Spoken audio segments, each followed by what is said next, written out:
De volta com o Ponto com News nesta manhã e hoje nós vamos falar sobre ergonomia. Fisioterapeuta Vanessa Gaspari está com a gente e vai trazer para a gente informações a respeito desse tema. Vanessa, primeira vez conosco? Bom dia. Bom dia, obrigada pelo convite, é um prazer. Espero poder ajudar um pouco com o que eu vou falar de ergonomia. Eu acho que é importante para algumas pessoas até definir esse campo de pesquisa e que tem tudo a ver, inclusive, com o trabalho, com o dia a dia das pessoas. Com certeza. Ergonomia é uma palavra de origem grega. Então, ergs significa estudo e nomia significa trabalho.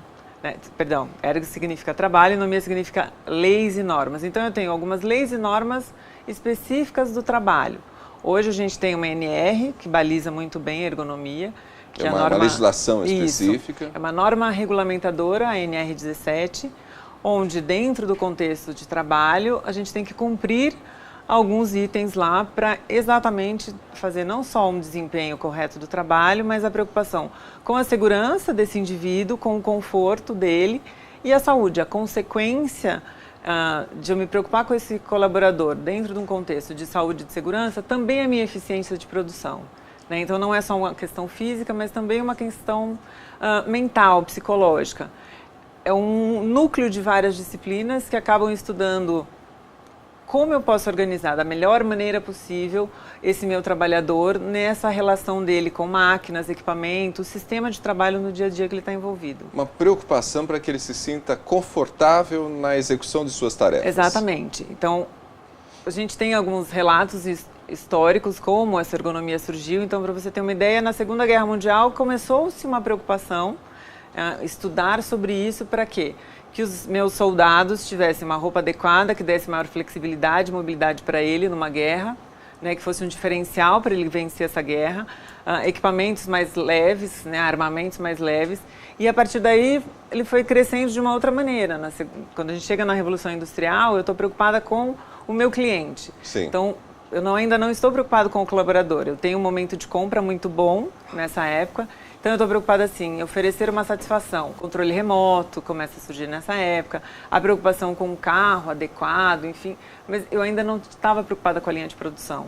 Hoje a gente tem um foco muito grande no consumidor, mas muito, muito grande e bem fiscalizado e com dados muito positivos de que organizar todo esse contexto de trabalho, a relação desse indivíduo com o ambiente dele de trabalho e todo o equipamento vai me dar não só eficiência e lucratividade, mas eu tenho um bem-estar muito grande desse colaborador.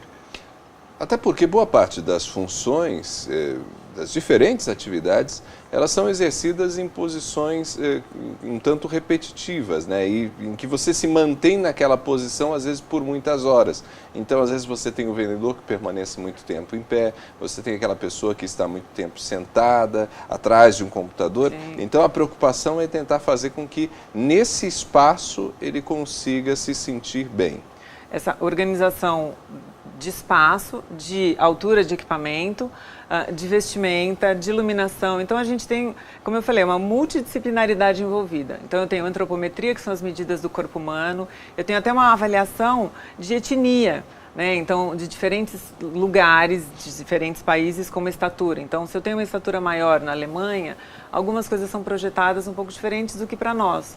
O Brasil sofre um pouco com isso, porque a gente é um país muito grande, com uma variedade enorme, Às vezes você tem hoje, executando uma determinada função, uma pessoa de 1,60 m. Amanhã você troca o colaborador. Exatamente. E aí vem alguém de 1,90 m. E o complicado é que nem sempre eu consigo fazer algo que tenha regulagens. Então, Sim. Cadeiras a gente consegue, muitas mesas a gente consegue. E, obviamente, isso é investimento. Então, algumas empresas ainda têm algumas limitações, pois eu tenho que gastar para otimizar e melhorar esse espaço.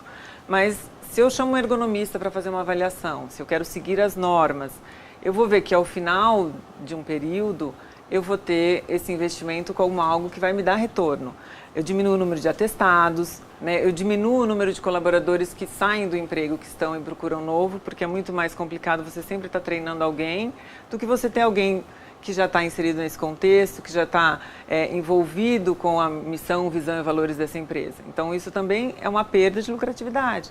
Então, esse olhar é muito amplo nesse sentido, mas eu não posso esquecer que a ergonomia também está em tudo. Como você falou, tem uma variedade muito grande, mas nós também em casa, né? A altura de um chuveiro, né? Hoje, se eu pensar na minha comodidade para fazer uma viagem longa, um carro com ar-condicionado ou um carro sem ar-condicionado, no final dessa viagem eu vou sentir muita diferença. E é interessante a gente olhar profissões, né, ou até especificidades que a gente acha que a ergonomia não deve ser tão bem estudadas. Dentro do curso de moda, por exemplo, é um exemplo interessante.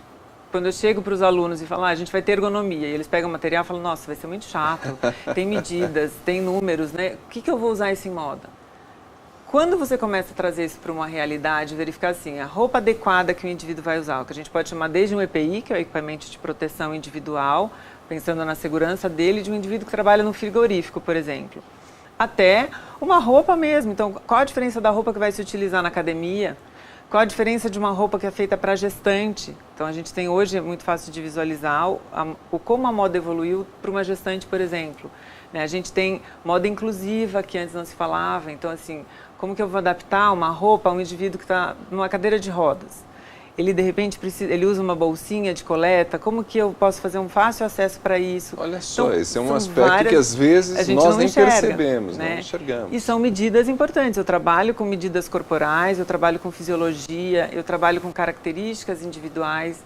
Existem coisas que toda essa adequação vai conseguir suprir. Mas esse exemplo de um frigorífico, por exemplo, eu trabalho numa câmara fria, eu vou colocar uma roupa, mas mesmo que ela seja mais adequada, que tenha uma proteção, eu vou ter que ter momentos de descanso, né, pausas, porque não vou conseguir dar conta de ficar o tempo todo mesmo com a roupa adequada. Numa cozinha, que é um ambiente muito quente, eu posso ter tudo muito bem adequado, não só na vestimenta, mas a altura de bancada, enfim, e o calor? Eu não vou conseguir pôr um ar-condicionado ali. Não dá. Então tem ventilação, tem a questão da hidratação. Então, o treinamento e a conscientização desse indivíduo também é importante, né? E quem elabora isso? Hoje a gente tem muitas coisas que depois que a gente compra, a gente tem que adaptar. Mas essa visão vem melhorando muito, porque novamente entra na questão de investimento. Quem projeta isso já tem que ter tudo isso muito em mente para facilitar o acesso das pessoas que compram. Nós falamos sempre, né, pela manhã aqui no jornal com muitos investidores, com muitos empreendedores. Esse é um ponto que é fundamental. Então vou começar um negócio, então já vou pensar todos esses detalhes. Até para poder oferecer um espaço de conforto para esse colaborador, para que ele possa ter uma produtividade maior. Às vezes um detalhezinho numa linha de produção desmotiva esse meu colaborador. Eu dou um exemplo parece simples, mas assim, uma vez eu fui avaliar uma empresa que eles faziam baldes plásticos. E era uma linha de produção e você tinha que pôr aquela alça metálica que é encaixada, e aí você tinha que pôr a etiqueta. Sim. Então, esse indivíduo, quando eu conversava com ele estava no final da linha, ele achava um absurdo o que ele fazia, ele se sentia assim, eu sou totalmente inútil, eu tenho que pôr uma etiqueta. Qual a conscientização que eu vou fazer para ele? Não, sem a etiqueta não vai sair esse produto daqui, é muito importante. Tá, pode ser um ponto, a etiqueta faz parte daquilo, mas por que não mudar, né? Num dia ele coloca a alça, no outro dia ele coloca a etiqueta, para não ter também você entrar numa zona de conforto onde você não consiga enxergar que você realmente tem um papel dentro daquele produto. Então, vários detalhes hoje, o empreendedor, ele consegue, com uma avaliação ergonômica correta, e até alguns exemplos de empresas bem-sucedidas, verificar o quanto melhora, não só a adequação, mas a conscientização desse colaborador quanto ao uso disso. Porque às vezes o colaborador também, a gente vê muitos acidentes na área de construção civil. Usar o cinto de segurança é desconfortável, usar um óculos de solda é desconfortável, pôr um capacete, quais as consequências disso? Então, o trabalho que é feito para conscientizar o colaborador de como ele deve usar e os benefícios também não pode ser esquecido. Eu quero, para fechar a nossa conversa, só puxar aqui mais um tópico que você já citou, a questão da iluminação. Porque a iluminação, ela é fundamental, mas não é só ter um ambiente bem iluminado, né? Hoje nós temos o detalhe das telas e, né, computadores, e às vezes isso produz reflexos. Então tem que haver também uma preocupação com essa questão, né? Exatamente. Se eu tenho todo e qualquer estudo de dentro de ergonomia, desde iluminação, ventilação, temperatura, adequação de altura, tudo eu vou olhar para quem eu vou projetar, né? Mas principalmente qual atividade está inserida. Uso de um computador no dia a dia, mas de uma maneira mais simples, que você fique 3, 4 horas, eu vou ter uma preocupação de altura de tela, enfim, mas não necessariamente eu vá entrar em uns detalhes muito maiores nisso. Qual que é esse reflexo que é dado? Né? Às vezes eu preciso de um lugar muito claro, mas eu tenho que ter também uma iluminação indireta, uma iluminação direta para não causar sombra. Então, tudo isso é dentro de uma avaliação. E a gente tem equipamentos para medir isso.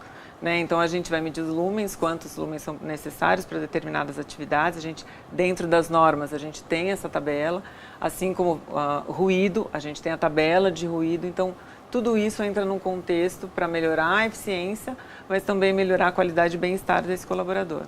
Vanessa, foi ótimo nossa conversa. Obrigada. Aqui. Muito obrigado. Espero que você esteja de volta sempre com a gente. Eu agradeço, espero que tenha colaborado um pouco. Nós conversamos com a Vanessa para falar hoje sobre ergonomia e você pôde perceber o quanto isso é fundamental, porque não diz respeito apenas à altura da cadeira, da mesa, da tela do computador, tem tudo a ver com todos os espaços, até mesmo com a roupa que às vezes o colaborador usa.